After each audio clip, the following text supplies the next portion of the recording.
இன்னைக்கு நம்ம பார்க்க போறது இந்தியன் பாலிட்டி, இந்திய அரசியலமைப்பிலிருந்து 50 மிக முக்கிய வினாக்கள் தான் பார்க்க போறோம். ஏற்கனவே 100 வினாக்கள் பார்ட் 1, பார்ட் 2 பார்த்தாச்சு. பார்க்காதவங்க டிஸ்கிரிப்ஷன்ல லிங்க் இருக்கு, செக் பண்ணிக்கோங்க. பிளேலிஸ்டாவும் கொடுத்திருக்கேன். வாங்க ஸ்பீடா ஒரு ரிவிஷன் பார்க்கலாம்.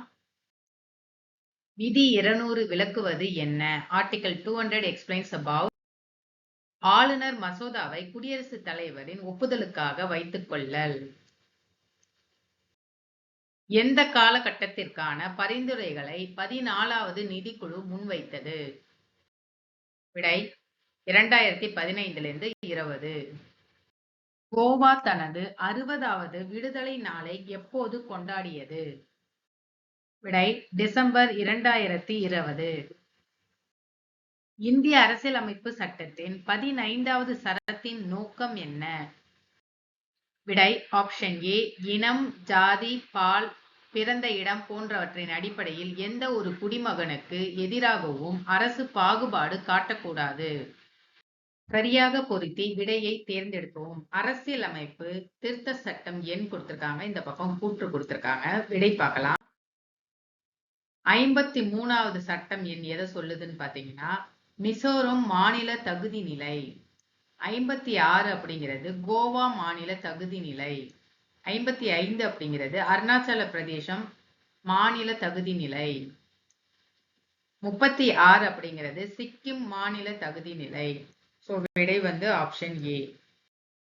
அடிப்படை கடமைகளை பற்றி அரசியலமைப்பில் எந்த பகுதியில் கொடுக்கப்பட்டுள்ளன? விடை பகுதி 4A, அதாவது பார்ட் 4A. பொறுத்துக்க கொடுத்திருக்காங்க. விடை பார்க்கலாம். சமூக அபிவிருத்தி திட்டம் 1952. தேசிய நீடிப்பு சேவை 1953. பஞ்சாயத்து ராஜ் சட்டத்தின் மாபெரும் சாசனம் 1957. உள்ளாட்சி அமைப்புகள் அறிமுகம் 1882. சோ விடை ஆப்ஷன் டி. கீழ் காண்பவற்றில் 1985ஆம் ஆண்டு திட்டக்குழுவினால் நிறுவப்பட்ட குழு எது? விடை GVK ராவ். விடை GVK ராவ். முதலில் லோக் ஆயுக்தா அமைப்பினை நிறுவியது எந்த மாநிலம் கேட்டிருக்காங்க? மகாராஷ்டிரா. கீழ் வருவனவற்றுள் எது அரசு வழிகாட்டு நெறிமுறை கோட்பாடு அல்ல? விடை தீண்டாமையை ஒழித்தல். தீண்டாமையை ஒழித்தல். மத்திய மாநில உறவுகளுக்கான 2வது குழுவின் தலைவர் யார்? மத்திய மாநில உறவுகளுக்கான 2வது குழுவின் தலைவர் மதன் மோகன் பொன்சி. மதன் மோகன் பொன்சி. நாடாளுமன்ற கூட்டத்தொடரை தலைமை ஏற்று நடத்துபவர் யார்? மக்களவை சபாநாயகர், ஸ்பீக்கர் ஆஃப் லோக்சபா. அரசு வழிகாட்டு நெறிமுறைகளை நீதிமன்றம் மூலம் செயல்படுத்த முடியாது என தெரிவிக்கும் அரசியலமைப்பு சரத்து எது? ஆர்டிகல் எதுன்னு கேட்டிருக்காங்க. விடை ஆர்டிகல் 37. சரத்து 37. தவறாக பொருத்தப்பட்ட இணையை அடையாளம் காண்க. இங்க என்னன்னா அரசியல் கட்சி பெயரும் அந்த மாநிலம் பெயரும் கொடுத்திருக்காங்க. விடை பார்க்கலாம். விடை பார்த்தீங்கன்னா ஆப்ஷன் சி 1 மற்றும் 2. ஏன்னா 1வது பாருங்க, போடோலேண்ட் மக்கள் இயக்கம் அசாம் மாநிலத்துல இயங்கி வரும் ஒரு கட்சி. ஆனா அவங்க ஜார்க்கண்ட் கொடுத்திருக்காங்க. மலை மாநில மக்கள் ஜனநாயக கட்சி பார்த்தீங்கன்னா மேகாலயா மாநிலத்துல இருக்கிற ஒரு அரசியல் கட்சி. மற்ற ரெண்டும் கரெக்டா கொடுத்திருக்காங்க. லோக் ஜனசக்தி கட்சி பீகார், ராஷ்டிரிய லோக் தந்திரிக் கட்சி ராஜஸ்தான். சோ விடை சி. மாநிலங்களின் மறுசீரமைப்பு ஆணையம் அமைக்கப்பட்ட ஆண்டு எது? 1953. பின் வருவனவற்றுள் எது அம்பேத்கரால் அரசியலமைப்பின் இதயம் மற்றும் ஆன்மா என விவரிக்கப்பட்டது? அரசியலமைப்பு தீர்வுகளுக்கான உரிமை, அதாவது ரைட் டு கான்ஸ்டிடியூஷனல் ரெமடிஸ். குடிமக்களின் அடிப்படை கடமைகள் தொடர்பான வர்மா குழுவின் அறிக்கை ஒப்படைக்கப்பட்ட ஆண்டு எது? 1999. அரசியல் சட்டப்பிரிவு 263 மாநிலங்களுக்கிடையேயான குழுவை உருவாக்கியதன் நோக்கம் என்ன? விடை பாருங்க ஆப்ஷன் ஏ, மாநில அரசுகளுக்கு இடையிலும் ஒன்றிய மற்றும் மாநில அரசுகளுக்கு இடையிலும் வலிமையான ஒத்துழைப்பினை ஏற்படுத்தி ஒருமைப்பாட்டை வலியுறுத்ததான் இந்த சட்டப்பிரிவு 263 மாநிலங்களுக்கு இடையேயான குழுவை உருவாக்கியதன் நோக்கம். கவனிக்கவும். இங்க என்னன்னா அசோக் மேத்தா குழு, சிங்வி குழு, பல்வந்த் ராய் மேத்தா குழு கொடுத்துருக்காங்க. இதை காலவரிசைப்படி நம்ம அரேஞ்ச் பண்ணணும். விடை பார்க்கலாம். விடை பாருங்க. Option A. அது என்னன்னா பல்வந்த் ராய் மேத்தா குழு 1957.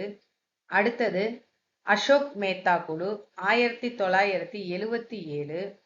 லாஸ்டா சிங்வி குழு 1986. ஸோ விடை வந்து ஆப்ஷன் ஏ.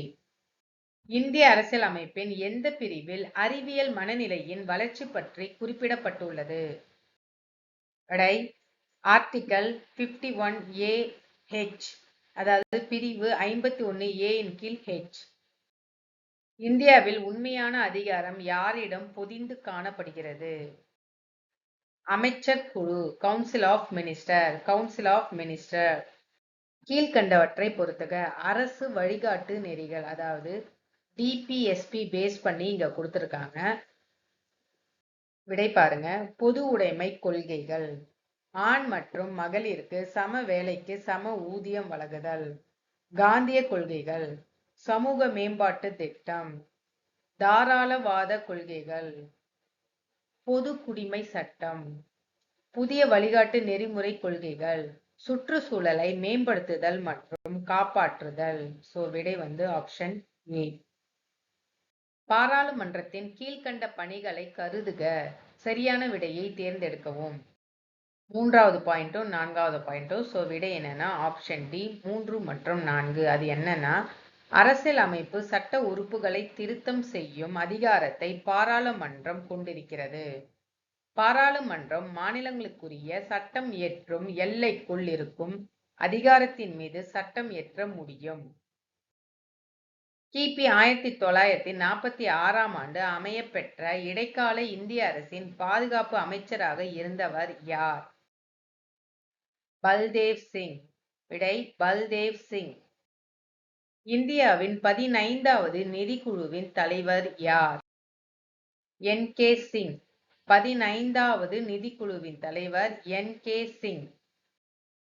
தாழ்த்தப்பட்ட மற்றும் பழங்குடியின மக்களுக்கு போதுமான பிரதிநிதித்துவம் இல்லாமையை அரசியலமைப்பின் எந்த உட்பிரிவு சேவைகளில் இட ஒதுக்கீட்டினை வழங்குகிறது? விடை 335. 335.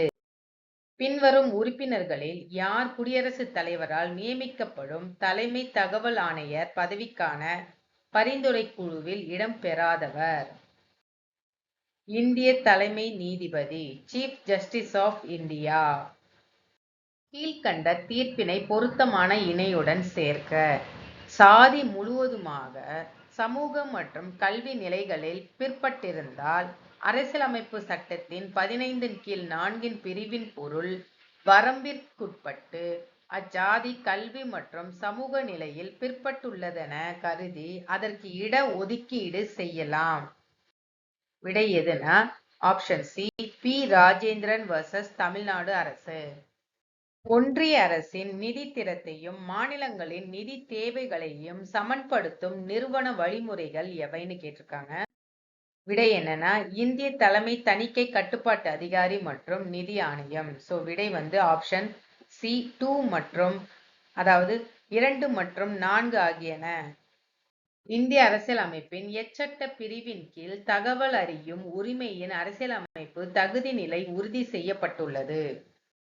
விடை ஆப்ஷன் ஏ சட்டப்பிரிவு 19 கீழ் 1A. இந்தியாவில் அரசியல் கட்சிகளுக்கு அதிகாரப்பூர்வமாக அங்கீகாரம் வழங்குவது யார்? விடை தேர்தல் ஆணையம். சிறார் நீதி சட்டத்தில் அதிகபட்ச தண்டனை யாவை? சிறார் நீதி சட்டத்தில் அதிகபட்ச தண்டனை யாவை? விடை ஆப்ஷன் சி ஆயுள் தண்டனை அல்லது 10 ஆண்டுகள் மற்றும் அபராதம். 2005ஆம் ஆண்டு தகவல் பெறும் உரிமை சட்டம் டேஷ் அட்டவணைகள் கொண்டதாகும். எத்தனை ஸ்கெடியூல்ஸ் இருக்குன்னு கேட்டிருக்காங்க. 2 பகுதிகள், அதாவது 2 ஷெடியூல்ஸ். தகவல் பெறும் உரிமைச் சட்டம் 2005 இந்திய அரசியலமைப்பின் டேஷ் விதிக்கு ஒரு சிறந்த கட்டமைப்பை வழங்குகிறது. ஆர்டிகல் பார்த்தீங்கன்னா 19, விதி 19. மாநிலங்களுக்கு உடனடியாக கடன் நிவாரணம் வழங்குவதன் மூலம் மாநிலங்களின் எதிர்கால கடன் சுமை மிதமானதாக இருக்கும். இது யாருடைய கூற்று? Doctor C. ரங்கராஜன். விடை option B, doctor C. Rangarajan. நிர்வாக சட்டம் சட்டத்தின் ஆட்சிக்கு முரணானது என விவரித்தவர் யார்? விடை option B, A. V. Dicey. A. V. Dicey. மனித உரிமைகள் ஆவண பிரகடனத்தின் தலைவராக 1947 இருந்தவர் யார்? Eleanor Roosevelt. விடை எலனர் ரூஸ்வெல்ட். சேஃபாலஜி என்பது டேஷ் பற்றிய ஆய்வாகும். விடை தேர்தல், அதாவது எலெக்ஷன். நித்தி ஆயோக்கில் பின் வருவனவற்றில் எது சரியாக பொருந்தவில்லை? விடை ஆப்ஷன் டி, நித்தி ஆயோக் மாற்றப்பட்டது எதற்காகனா தேசிய வளர்ச்சி கவுன்சில்னு கொடுத்திருக்காங்க. இது தவறு. இந்தியாவின் மத்திய திட்டக்குழுவுக்கு பதிலாக தான் நித்தி ஆயோக் மாற்றப்பட்டது. பின்வரும் இந்திய அரசியலமைப்பின் எந்த விதி உச்ச நீதிமன்றத்திற்கு சிறப்பு அனுமதி மனுவினை ஏற்கும் அதிகாரத்தை வழங்குகின்றது? விடை ஆர்டிகல் 136. ஆர்டிகல் 136. இந்தியாவின் முழுமையான இறையாண்மை அதிகாரம் பெற்றிருப்பது யார்? விடை இந்திய மக்கள். இந்தியாவின் முழுமையான இறையாண்மை அதிகாரம் பெற்றிருப்பது இந்திய மக்கள். கீழ்காணும் எந்த வழக்கின் தீர்ப்பில் உச்ச நீதிமன்றம் அரசியலமைப்பின் முகவுரையை இந்திய அரசியலமைப்பு சட்டத்தின் ஒரு பகுதியாக கருத வேண்டும் என தீர்ப்பளித்தது? கேசவானந்த பாரதி வழக்கு 1973. அரசியலமைப்பின் 280வது பிரிவின் கீழ் அமைக்கப்பட்டுள்ளது எதுன்னு கேட்டிருக்காங்க. விடை நிதி ஆணையம். பினான்ஸ் கமிஷன் தான் அரசியலமைப்பின் 280வது பிரிவின் கீழ் அமைக்கப்பட்டுள்ளது. ரிட் ஆஃப் மேண்டமஸ் என்பதன் பொருள் என்ன? ரிட் ஆஃப் மேண்டமஸ் என்பதன் பொருள் ஆணையிடுதல். We command, ஆணையிடுதல். இந்திய அரசியலமைப்பு முழுமையாக ஏற்றுக்கொள்ளப்பட்ட ஆண்டு எது? 26 நவம்பர் 1949. 26 நவம்பர் 1949. இந்திய தேர்தல் ஆணையம் அமைக்க வழிவகை செய்யும் அரசியல் அமைப்பு பிரிவு எது? அரசியலமைப்பு பிரிவு 324. Option D, article 324. குடியுரிமை பற்றி தொடர்புடைய சட்டப்பிரிவுகள் எதுன்னு கேட்டிருக்காங்க. விடை சட்டப்பிரிவு 5லிருந்து 11 வரைக்கும். Article 5 to 11. நீதி புனராய்வு பற்றிய கீழ் காணப்படும் வாக்கியங்களில் எது சரியானவை? 3 பாயிண்ட்ஸ் கொடுத்திருக்காங்க. இதுல நீதி புனராய்வு கோட்பாடு UK தோன்றியது மற்றும் உருவாக்கப்பட்டதுன்னு கொடுத்திருக்காங்க. இது தவறு. இந்திய அரசியல் அமைப்பு நீதித்துறைக்கு நீதி புனராய்வு அதிகாரத்தை வழங்குகிறது. சரி. நீதி புனராய்வு அதிகாரத்தை அரசியல் அமைப்பு திருத்தம் மூலம் குறைக்க முடியாது. சரி. விடை ஆப்ஷன் பி. எந்த அரசியல் அமைப்பு திருத்தச் சட்டம் கூட்டுறவு சங்கங்களை ஊக்குவிப்பதற்காக பிரிவு 43B இணைத்தது?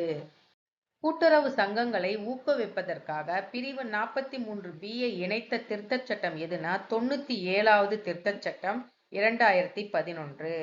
ரிவிஷனுக்கு இந்த கண்டென்ட் ஃபுல்லாக யூஸ்ஃபுல்லாக இருந்திருக்கும்னு நினைக்கிறேன். நெக்ஸ்ட் அப்கமிங் வீடியோவில் இந்திய அரசியல் அமைப்புலேருந்து ப்ரீவியஸ் இயர் கொஷின்லேருந்து இன்னொரு 50 கொஷின்ஸ் பார்க்கலாம். தேங்க்யூ.